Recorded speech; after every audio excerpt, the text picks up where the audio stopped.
May mga pagbabago na sa paraan ng panghuhuli sa mga lumalabag sa road rules matapos ang isang insidenteng nag-viral sa social media.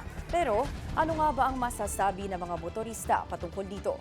Alamin natin ang detalye sa Agenda Weekend Report ni Just Ignacio.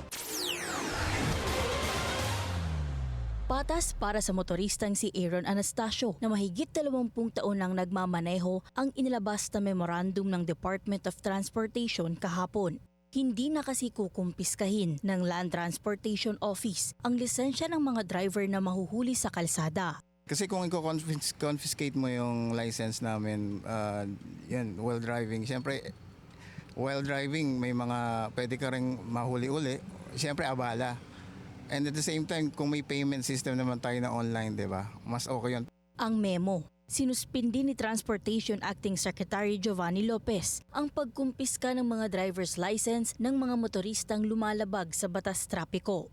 Alinsunod ito sa direktiba ni Pangulong Bongbong Marcos na naglalayong klaruhin ang proseso sa panghuhuli. Pero para din kay Anastasio, depende rin dapat anya ito sa bigat ng violation. Kasi kung sobrang lala naman ng violation mo, siguro that will be the time na pwedeng i-confiscate yung license mo.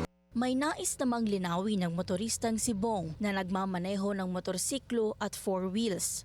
Sa implementations kasi, hindi natin alam ang nangyayari. Iba yung enforcer ng local at saka national government. So, yung iba sinasabi, sir, local government kami ng kung anong city, hindi po kami saklaw niyan. Sinubukan tanungin ng Billionaire News Channel si Acting Transportation Secretary Lopez hinggil dito pero hindi pa ito sumasagot. Nag-ugat naman ang naturang development matapos mag-viral ang pag-call out ng transport advocate na si James Dicken sa LTO kaugnay sa naging proseso ng paninikit sa kanyang anak na nag-change lane sa isang double solid line sa Skyway. Kinwestiyon niya ang inilistang violation na reckless driving sa kanyang anak. Ayon sa memorandum na inilabas nitong Biyernes, inatasan ni Lopez ang LTO na suspindihin ang pagkumpiska ng lisensya at balikan din ang lahat ng issuances para matiyak ang consistency ng mga existing policies. Binago rin ng Transport Chief ang mga alintuntunin sa pagresolba ng mga traffic apprehension case. Sa bagong guidelines, imbes na 15 calendar days ang palugit sa pagresolba ng kaso, nilinaw ni Lopez na 15 working days na ito. Ibig sabihin, hindi kasama ang mga holiday at long weekend kapag magsesettle ng violation ang driver.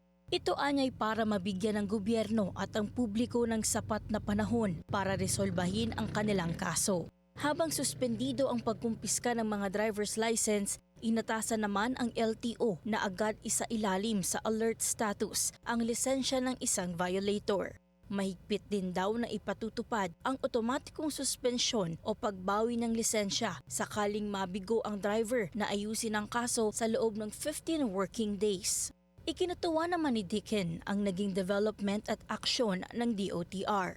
Sa isang post, sinabi ni Dicken na this is what good public service looks like, kung saan nakikinig-an niya ang pamahalaan sa kanilang constituents at may pananagutan ito, habang ginagamit ang kanilang kapangyarihan para ayusin ang mga sirang sistema sa halip na protektahan ang mga ito.